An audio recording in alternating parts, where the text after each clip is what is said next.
In my recent little fragrance haul, I picked up this little gem, and it's an oldie, but is it a goodie? Let's roll my motherfucking music to put you onto this fragrance and let you know if this is something you should cop or if I'm just gonna drop it. We're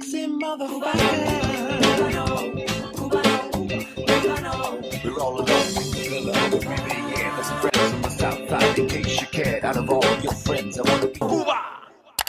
Blessed morning, my beautiful peoples. You know who it is. It's your boy, C to the U to the B to the A.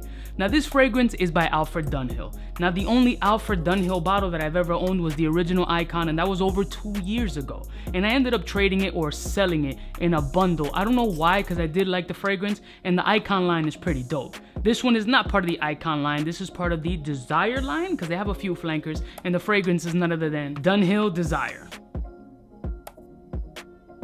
Now, this would be the second time that I smelled this fragrance. The first time was when I purchased this shit, just to get a vibe of it and see how it goes. So this is kind of like a 1.5 impression of this fragrance. Now, what I can tell you about this fragrance is when I first smelled it, I definitely got an old school nostalgic vibe, but not the old school that you may think. Usually when somebody describes old school, they're thinking like lavender based barbershop flow, fougere kind of vibe, that tweed coat with the leather patches. Nah, this is definitely a 90s flow, but the young cat back in the 90s who was going down to like the Cubaknow and shit with a glittery shirt dancing to merengue. This was definitely that young vibe with the slick back hair and the big chops. And it's not a bad fragrance, but it's definitely dated as fuck. Now, I guess the easiest way to describe this shit is like a combination of an appley jupe or yope fragrance with a bit of freshness and a little bit more spice. That's what I get from this shit. It smells like a young kid in the 90s who was able to go to like college nights or club nights and really put his best foot forward. Dude was definitely rocking them trimmed waist, wide leg pants with like Doc Marten dress shoes and a really flowy shirt that was very airy. Like if a gust of wind hit, he looked like Michael Jackson in a wind tunnel.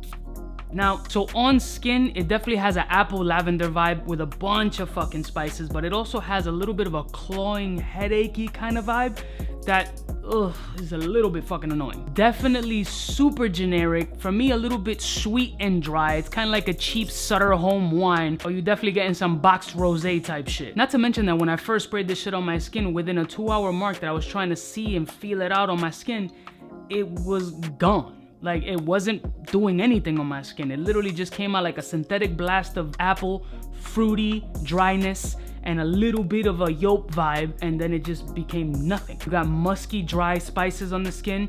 The apple and lavender vibe was still there, but super faint. You literally had to just dig your nose into your wrist to smell anything, which was a complete disappointment again, but this is something that's under 30 bucks, so I don't anticipate it being a projection monster. I know that there's an extreme version of this, but I don't even know if the extreme version would be considered extreme, considering how this performed. The extreme might just be okay. It's not a bad fragrance, but it's not something that I'm definitely gonna reach for. This is more for nostalgia purposes. I think this is for dudes who are a little bit older than I am that just want to get that nostalgic feel that I've gotten from other fragrances. This might be something that people would give you a compliment on. I don't think it would be bad, but you gotta balance trigger. What I mean by that is like you gotta spray heavy for it to perform, but if you spray too heavy and you're going somewhere immediately, they might just catch a headache, clawing kind of vibe from it that I kind of got. So it's kind of like a catch-22. Like if you spray it on your clothes, you might have a safer bet on the longevity, but on skin, you won't have to pump that trigger hard, air out a little bit, and then go. You gotta be real methodical when wearing this shit. That's what I feel like. It's too much complicated thought process behind a fragrance that's just okay. So for me personally,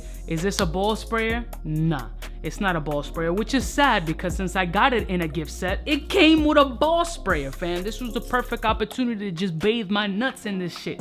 But honestly, the body spray might be a little bit better than this shit, because this is just meh. Not that it's full shit, but it's a little bit of diarrhea. So this ain't a ball spray in my opinion, and that's just for me. I don't know if I'm interested in getting the extreme version, because the scent profile, again, just really dated and not something I feel I'm gonna reach for. So for me, this is a no-go. I was looking forward to just spraying my nads with this though. And that's pretty much it. Any other Alfred Dunhill Desire flankers that I need to get my hands on that will redeem the funk that this had, let me know. I'll see y'all bitches next time. You know who it is. It's the biggest in the game. Smooches. For the fly gun holder, money folder, motor roller, start tack when it's time to call back. For the rough, rugged, and raw way, this nigga Jay, it's a game, but he don't play. Hey, for all the chicks that got dead in the penthouse suite on top of my mom's crib. It's nonsense you never get in. It's nonsense that you would think that you would.